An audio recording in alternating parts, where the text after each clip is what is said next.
land of Hinduism, Buddhism and Jainism has nurtured nature reverence since ages, and we find many sacred traditions associated with forests, trees, animals and birds. If we focus on Buddhism, then Gautam Buddha was born in Lumbini, and it is mentioned that Mother Maya, princess, gave birth to Buddha under a tree. While holding the branch of that tree, Buddha was born, and that tree is identified as Ashoka, or sorrowless tree, the tree which takes away the grief. And the same tree is also associated with Sita while she was in the exile in Ravana's Ashoka Vatika garden.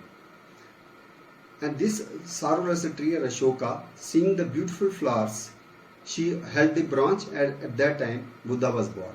And this tree is also medicinal and decorative and usually planted around monasteries in Buddhist temples. As a grown-up boy, Siddhartha, before he was enlightened one, many sculptures from Java, Borobudur and other locations, they depict the Jamun tree. While he is watching some kind of plowing competition going on, so Siddhartha is seen seated under a tree which is identified as the Jamun tree.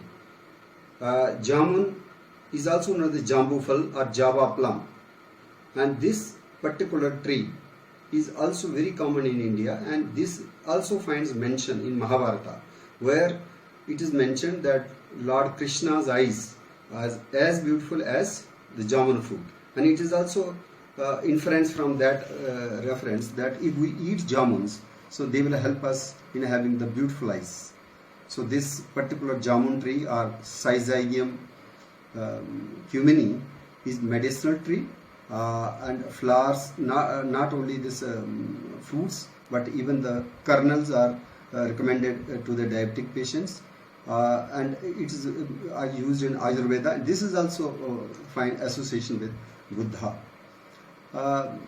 After that, when he had that meditation, Gautam Buddha, so he meditated under another tree which is identified as the sacred people tree or sacred fig tree, and he got the enlightenment under Ficus religiosa. We call Ashwath in Sanskrit, and people, or in Dogri sometimes we call it Bad also, and that tree at Bodh Gaya, under which Gautam Buddha meditated and got enlightenment.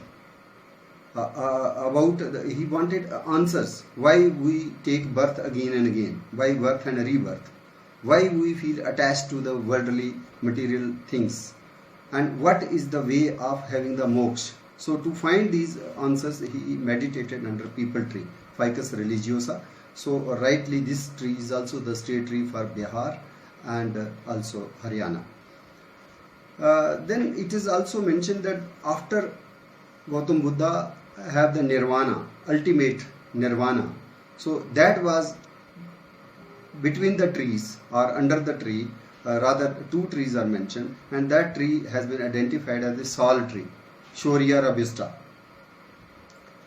So that connection of Lord Buddha with Sala is again a symbol of reverence.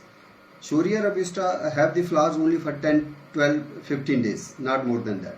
So seeing this short flowering period, it is also mentioned Buddha's sermon tells us that life of human beings has a transitory nature. So ultimately the ultimate renunciation of this worldly affairs, and we can go for that ultimate mukti. So this all worldly whatever we feel attached is short-lived. So ultimate that union with cosmos is more important. So if we see other scriptures of the Bodhi gardens, then many other trees also stand planted in those around the monasteries, and they all have some kind of connection with Buddha's life. For example, even Amaltas, Indian laburnum, Acacia fistula, even Amalki, Amla, Ambilic myrobalan, Harad, Chabulic myrobalan, Balearic myrobalan, even Sherish, Albizia lebec. And plants there are many flowers also which have direct significance with Buddha's life.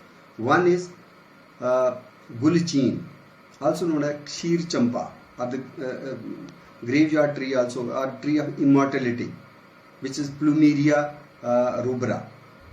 So their story goes that Buddha in the form of Plumeria tree watched the heron deceiving the aquatic creatures, shrimp, fish and others, and on a false promise that they will be taken to a better pond where they can enjoy the good food. And in that process, last one was the crab, and when crab was on his back and holding the neck, and the moment he was passing over that Plumeria tree, basically the Buddha, but he was helpless as a tree, so he found the skeletons of those creatures under the Plumeria tree. So at that time, when he was taken under the Plumeria tree to be eaten, at that time crab caught hold of the neck of that heron, and heron was killed. So that way Plumeria is also planted in the monasteries. If we talk to about Ladakh region, in Ladakh monasteries we find the incense of a juniper tree, which is locally called as shukpa. It is burned as a sacred incense in the monasteries. Then twigs of another tree, which is called as oleaster tree, which is Elagonus hortensis, and those flowering twigs are also kept beside the monasteries. So likewise we see the Gautam Buddha or Buddha preached non-violence and love and compassion for nature and rather all creatures, and he was the apostle of non-violence.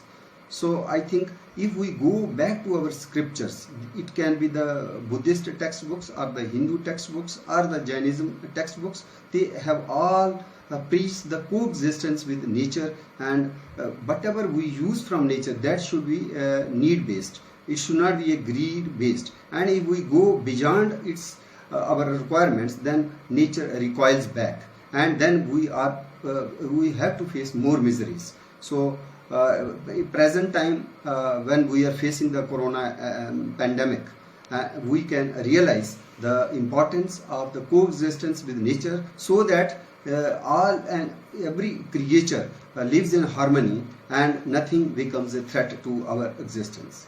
Thank you.